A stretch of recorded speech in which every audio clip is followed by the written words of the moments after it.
Star Ravichandran ಅಂದ್ರೆ ಕೇವಲ ನಟ ಅಲ್ಲ, ನಿರ್ದೇಶಕ, ಸಂಗೀತಕಾರ, ಕಥೆಗಾರ ಮತ್ತು ಕನಸುಗಾರ. ಅವರ ಜೀವನದಲ್ಲಿ ಒಂದು ಸಿನಿಮಾ ಇದೆ ಗುರು. ಅದು ಶುರು ಆಯ್ತು, ಅದು ಭಾರಿ ನಿರೀಕ್ಷಣೆ ಹುಟ್ಟಿಸ್ತು, ಆದ್ರೆ ಪೂರ್ಣ ಆಗ್ಲೇ ಇಲ್ಲ. ಆ ಸಿನಿಮಾ ಯಾವ್ದು ಅಂತ ನೋಡಕ್ಕೂ ಮುಂಚೆ ಯಾರೆಲ್ಲ ನನ್ನ ಚಾನಲ್ ನ ಸಬ್ಸ್ಕ್ರೈಬ್ ಮಾಡ್ಕೊಂಡಿಲ್ವಾ ದಯಮಾಡಿ ಸಬ್ಸ್ಕ್ರೈಬ್ ಮಾಡ್ಕೊಡಿ.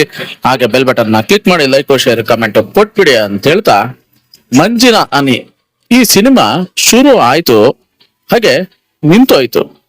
ಒಂದು ವಿಭಿನ್ನ ಕನಸು ಹೊತ್ಕೊಂಡು ಈ ಸಿನಿಮಾನ ರವಿಚಂದ್ರನ್ ಅವರು ಶುರು ಮಾಡ್ತಾರೆ.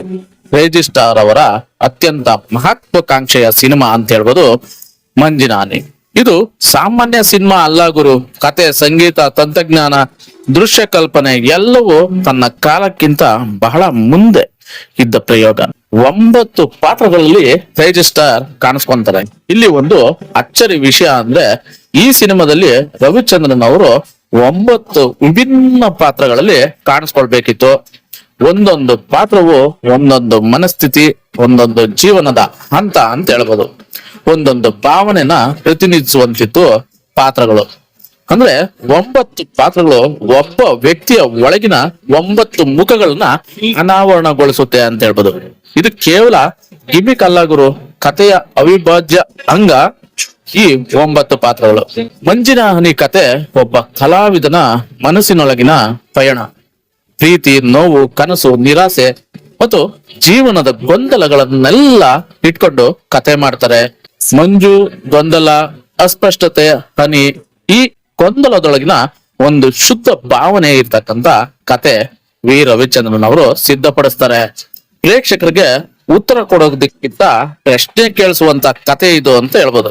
ಯಾಕೆ ಇದು ನಿಂತೋಯ್ತು, ಏನ್ ಕಾರಣ ಅಂತ ನನಗನ್ಸದ್ ಮಟ್ಟಿಗೆ ನಿಮ್ಗೆ ಹೇಳೋದಕ್ಕೆ ಪ್ರಯತ್ನ ಪಡ್ತೀನಿ. ಎಲ್ಲೂ ಸ್ಕಿಪ್ ಮಾಡದೆ ವಿಡಿಯೋನ ಸಂಪೂರ್ಣವಾಗಿ ನೋಡಿ, ಹಾಗೆ ನಿಮ್ಗೆ ಸ್ಟೋರಿ ಏನು ಅಂತ ಅರ್ಥ ಆಗೋದು.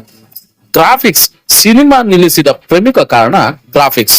ಸೊ ಇದೀಗ ಬರ್ತೀವಿ ಅತ್ಯಂತ ಮುಖ್ಯ ವಿಚಾರಕ್ಕೆ ಅಂತ ಹೇಳ್ಬೋದು. ಯಾಕಂದ್ರೆ ಕ್ರೇಜಿ ಸ್ಟಾರ್ ರವಿಚಂದ್ರನ್ ಅವರೇ ಒಂದಕ್ಕಿಂತ ಹೆಚ್ಚು ಬಾರಿ ಹೇಳಿದ ಮಾತು ಇದು. ನಾನು ಅನ್ಕೊಂಡಾಗೆ ಗ್ರಾಫಿಕ್ಸ್ ಬರ್ತಿಲ್ಲ, ಅದಕ್ಕೋಸ್ಕರ ನಾನು ಮಂಜಿನ ಹನಿನ ಸ್ಟಾಪ್ ಮಾಡಿದೆ ಅಂತ. ಸೊ ಹೌದು, ಸಿನಿಮಾದಲ್ಲಿ ಭಾವನೆಗಳನ್ನು, ಕನಸುಗಳನ್ನು, ಮನಸ್ಸಿನ ಲೋಕವನ್ನು ಗ್ರಾಫಿಕ್ಸ್ ಮೂಲಕ ತೋರಿಸ್ಬೇಕು ಅನ್ನೋದು ಕನಸಾಗಿತ್ತು ವಿ ರವಿಚಂದ್ರನ್ ಅವರದು. ಆದ್ರೆ ಆ ಕಾಲದ ತಂತ್ರಜ್ಞಾನ ಕನ್ನಡ ಇಂಡಸ್ಟ್ರಿಯಲ್ಲಿ VFX ಸಾಮರ್ಥ್ಯ ಕ್ರೇಜಿ ಸ್ಟಾರ್ ಕನಸಿಗೆ ತಲುಪಲೇ ಇಲ್ಲ. ಸೊ ಅವರಿಗಂತೂ ಏನು ಮಾಡೋದು ಸಾಕಾಗ್ಲಿಲ್ಲ. ನಾನು ಕಂಡದ್ದು ಬರಬೇಕು ಅನ್ನೋ ಬಹುಮುಖ್ಯ ಕನಸು ಅವ್ರದ್ದಾಗಿತ್ತು. ಅವ್ರು ಅಂದ್ಕೊಂಡಾಗೆ VFX ಬರ್ಬೇಕು, ಗ್ರಾಫಿಕ್ಸ್ ಬರ್ಬೇಕು, ಆಗ್ಲೇ ಸಿನಿಮಾ ಮಾಡೋದು ಅನ್ನೋದು ಅವರ ಹಠ. ಆ ಹಠಕ್ಕೆ ಬಿದ್ದು ಅದು ಹಠವೋ, ಆಶೀರ್ವಾದವೋ, ಶಾಪವೋ ಗೊತ್ತಿಲ್ಲ. ಸೊ ಆ ಸಿನಿಮಾ ಅಷ್ಟಕ್ಕೆ ನಿಂತೋಯ್ತು. ರವಿಚಂದ್ರನ್ ಅಂದ್ರೆ ಪರ್ಫೆಕ್ಟ್ ಮ್ಯಾನ್. ಅವ್ರಿಗೆ ಎಲ್ಲ ಕರೆಕ್ಟ್ ಆಗಿದ್ರೆ ಮಾತ್ರ ಅವ್ರು ಮಾಡ್ತಾರೆ. ಸೊ ಗ್ರಾಫಿಕ್ಸ್ ಒಪ್ಪಲ್ಲ, ದೃಶ್ಯ ಮನ್ಸಿಗೆ ತಟ್ಟೋದಿಲ್ಲ, ಭಾವನೆ ಸರಿಯಾಗಿ ಬರೋದಿಲ್ಲ. ಸೊ ಹಾಗಾಗಿ ಆ ಸಿನಿಮಾ ಅರ್ಧಕ್ಕೆ ನಿಂತೋಯ್ತು. ಅರ್ಧ ಮಟ್ಟಿಗೆ ಮಾಡಿದ ಸಿನಿಮಾವನ್ನು ಹೇಗ್ ರಿಲೀಸ್ ಮಾಡೋಕೆ ಅಂತ ಒಪ್ಪೋದೇ ಇಲ್ಲ ರವಿಚಂದ್ರನ್ ಅವರು. ಹಣಕಾಸು ಮತ್ತು ಸಮಯದ ಒತ್ತಡ, ಇದರ ಜೊತೆಗೆ ನಿರಂತರವಾಗಿ ಹೆಚ್ಚಾಗ್ತಿದ್ದ ಬಜೆಟ್, ಸಮಯ ತೆಗೆದುಕೊಳ್ಳುವ ತಂತ್ರಜ್ಞಾನ, ಬೇರೆ ಸಿನಿಮಾ ಕಮಿಟ್ಮೆಂಟ್ಗಳು, ಇವೆಲ್ಲ ಸೇರಿ ಸಿನಿಮಾ ನಿಧಾನ ಆಗ್ತಾ ಹೋಯ್ತು. ಅಪೂರ್ಣವಾಗಿ ಉಳಿದ ಕನಸು ಮಂಜಿನ ಹನಿ ಇವತ್ತಿಗೂ ಅಧಿಕೃತವಾಗಿ ರಿಲೀಸ್ ಆಗಿಲ್ಲ, ಪೂರ್ಣಗೊಂಡಿಲ್ಲ. ಆದ್ರೆ ಇದು ಸೋಲಿನ ಕಥೆ ಅಲ್ಲ, ಒಬ್ಬ ಕಲಾವಿದನ ಸಮಜಯಿಷಿ ಮಾಡಿಕೊಳ್ಳಲಾಗದಂತ ಹಠದ ಕಥೆ ಅಂತ ಹೇಳ್ಬೋದು. ಇವತ್ತಿನ ಅಡ್ವಾನ್ಸ್ VFX CGI ಕಾಲದಲ್ಲಿ ಮಂಜಿನ ಹನಿ ಮಾಡಿದ್ರೆ ಕ್ರೇಜಿ ಸ್ಟಾರ್ ಕನ್ಸು ಪೂರ್ತಿ ಆಗಬಹುದಿತ್ತೇನೋ ನನ್ನ ಅನಿಸಿಕೆ. ಅದೇ ಕಾರಣಕ್ಕೆ ಅಭಿಮಾನಿಗಳು ಇನ್ನೂ ಕೇಳ್ತಿರೋ ಪ್ರಶ್ನೆ, ಮಂಜಿನ ಹನಿ ಮತ್ತೆ ಆರಂಭ ಆಗುತ್ತಾ ಅನ್ನೋದು. ಕ್ರೇಜಿ ಸ್ಟಾರ್ ಯಾವಾಗಲೂ ತಮ್ಮ ಕಾಲಕ್ಕಿಂತ ಮುಂದಕ್ಕೆ ಯೋಚನೆ ಮಾಡ್ತಕ್ಕಂತ ವ್ಯಕ್ತಿ.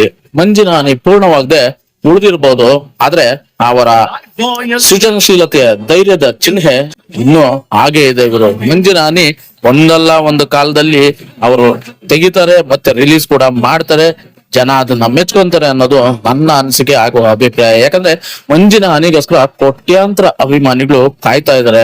ಅವರ ಗ್ರಾಫಿಕ್ಸ್ ಆ ಕಾಲದಲ್ಲೇನೋ ಗ್ರಾಫಿಕ್ಸ್ ಅವ್ರು ಅನ್ಕೊಳೋ ಮಟ್ಟಕ್ಕೆ ಇರ್ಲಿಲ್ಲ, ಬಟ್ ಈಗ ಗ್ರಾಫಿಕ್ಸ್ ಟೆಕ್ನಾಲಜಿ ಮುಂದುವರೆದಿದೆ. ಹಂಗಾಗಿ ಒಂದಲ್ಲ ಒಂದಿನ ಮತ್ತೆ ಆ ಸಿನಿಮಾನ ಶೂಟ್ ಮಾಡೋದಕ್ಕೆ ಪ್ರಯತ್ನ ಪಡ್ತಾರೆ, ಮತ್ತೆ ರಿಲೀಸ್ ಮಾಡ್ತಾರೆ ಅನ್ನೋದು ಎಲ್ಲರ ಕನ್ಸು, ಹಾಗೆ ಕನಸುಗಾರನ ಕನ್ಸು ಕೂಡ.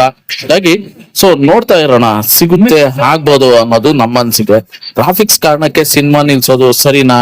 9 ಪಾತ್ರಗಳಲ್ಲಿ ರವಿಚಂದ್ರನ್ ನೋಡ್ಬೇಕಿತ್ತ? ಬೇರೆ ಯಾವ ಸಿನಿಮಾದ ಬಗ್ಗೆ ಮಾಹಿತಿ ಬೇಕು ನಿಮ್ಗೆ ಅನ್ನೋದನ್ನ ಕಮೆಂಟ್ ಬಾಕ್ಸ್ ಅಲ್ಲಿ ಕಮೆಂಟ್ ಮಾಡಿ. ಹಾಗೆ ಲೈಕ್ ಮಾಡಿ, ಶೇರ್ ಮಾಡಿ, ಸಬ್ಸ್ಕ್ರೈಬ್ ಮಾಡೋದ ಖಂಡಿತ ಮರಿಬೇಡಿ. ಒಂದೇ ಒಂದ್ ಲೈಕ್ ನಮ್ಗೆ ಸಪೋರ್ಟ್ ಮಾಡ್ದಂಗೆ, ಹಾಗಾಗಿ ಲೈಕ್ ಮಾಡೋದನ್ನ ಮರಿಬೇಡಿ ಅಂತ ಹೇಳ್ತಾ ಸಿಗೋಣ ಮತ್ತೊಂದು ವಿಡಿಯೋದಲ್ಲಿ. ಧನ್ಯವಾದಗಳು.